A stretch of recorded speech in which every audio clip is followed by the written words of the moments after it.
Today, we're diving into an absolutely epic tale from ancient lore. It's a story that has everything.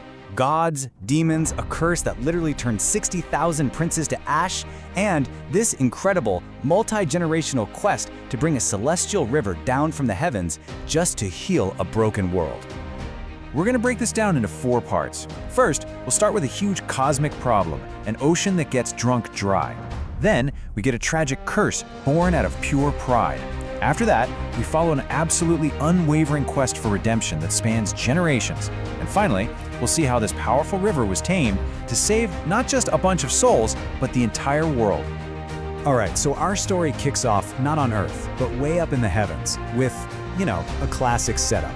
The Devas, the gods, were in this endless war with the Asuras, the demons.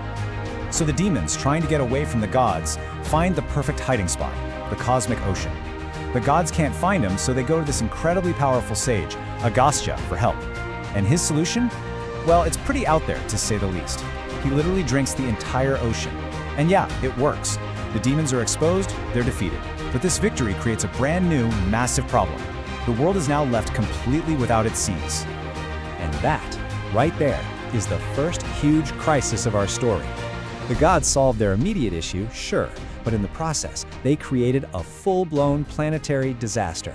So, just keep that question in the back of your mind because it's going to hang over everything that happens next. Okay, so let's shift gears. We're moving down to the human realm now, where a whole new story starts to unfold. It seems totally unrelated at first, and it all centers on the ambition of one very powerful mortal king. So let me introduce you to King Sagara. This guy wants to declare himself the supreme ruler of the world. So he performs this grand sacrifice, a ritual called a yagna. A really important part of this whole thing is a sacred horse that just wanders the earth, and basically any land it crosses automatically falls under Sagara's rule. As you can imagine, King Sagara's power starts to grow so huge that it actually makes Indra, the king of the gods, a little nervous. Fearing for his own throne, Indra steals the horse and hides it at the hermitage of a sage named Kapila, who is completely lost in deep meditation.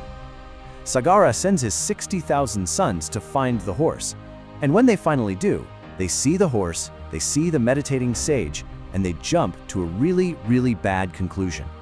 They start shouting and accusing the silent, peaceful sage of being a common thief. Now you have to understand, Sage Kapila had been sitting there, perfectly still for years, maybe even centuries. The prince's arrogant screaming just shatters his profound peace. He opens his eyes, and all of that spiritual energy he's built up for so long just pours out in this gaze of pure, fiery rage. And with just one command, everything changes forever.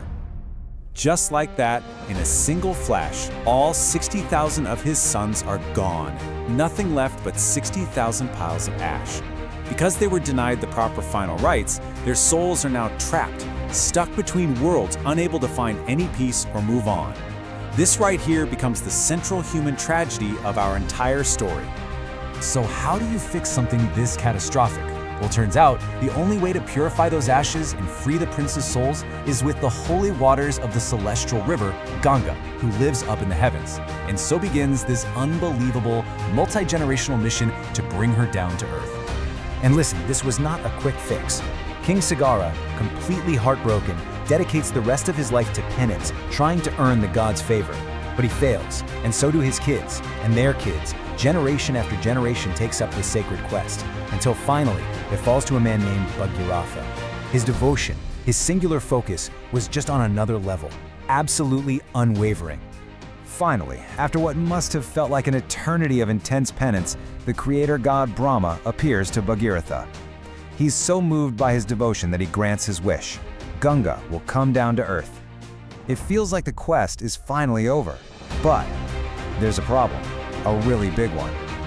You see, Ganga isn't just a river, she's an incredibly powerful goddess, and she's proud. She basically warns everyone that the force of her falling from the heavens will be so immense that it will literally shatter the earth. There's only one being in the entire cosmos powerful enough to handle that kind of impact, Lord Shiva. So while Ganga is boasting about her destructive power, Shiva just calmly makes a simple promise.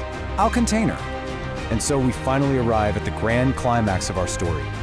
Bhagiratha prays to Shiva, who agrees to help. The stage is set for what is probably the most dramatic arrival in all of history. So, as Ganga comes hurtling down from the heavens in a torrent of cosmic fury, ready to obliterate the world below, Shiva just stands there on a mountaintop. He doesn't raise a weapon, doesn't even lift a hand. He just lets this apocalyptic river crash down on his head, where she gets completely tangled and lost within his matted hair. The full, raw, untamed force of this celestial river is just completely neutralized. Ganga, who was so sure of her own power, suddenly finds herself trapped. Her pride is humbled in an instant. She can't escape. The mighty river has been totally and completely tamed. At Bhagiratha's requests, Shiva then gently releases Ganga from his hair, and now she flows in these calm, totally manageable streams. She follows Bhagiratha across the land, but not before one more little chaotic detour. She accidentally floods the hermitage of another sage, Janu, and his response? He just drinks her whole. Gone again! It's only after a lot of pleading that he finally releases her, this time from his ear. With her path finally clear, she's guided to her destination. And so Ganga's sacred waters flow over those thousands of piles of ash, and in an instant, all 60,000 souls are purified and freed to ascend to the heavens. The human tragedy is resolved. But then she keeps going, flowing right into that vast, empty ocean basin, solving the cosmic crisis from the very beginning of our story. Water has finally returned to the world. So what's the big takeaway here? This whole epic story really boils down to a few key ideas. It was Bhagiratha's incredible patience and unwavering devotion that earned the ultimate blessing. And even King Sagara, whose ambition caused so much tragedy, well, his good intention of bringing order to the world was ultimately rewarded through the salvation of his sons and the restoration of the earth itself. You know, this story shows us that a landscape can hold a memory, and a river can literally be a vessel for redemption. And it kind of leaves us with one final thought. If a single river can carry a story this grand, what myths, what histories, what forgotten tales might be flowing in the waters near you?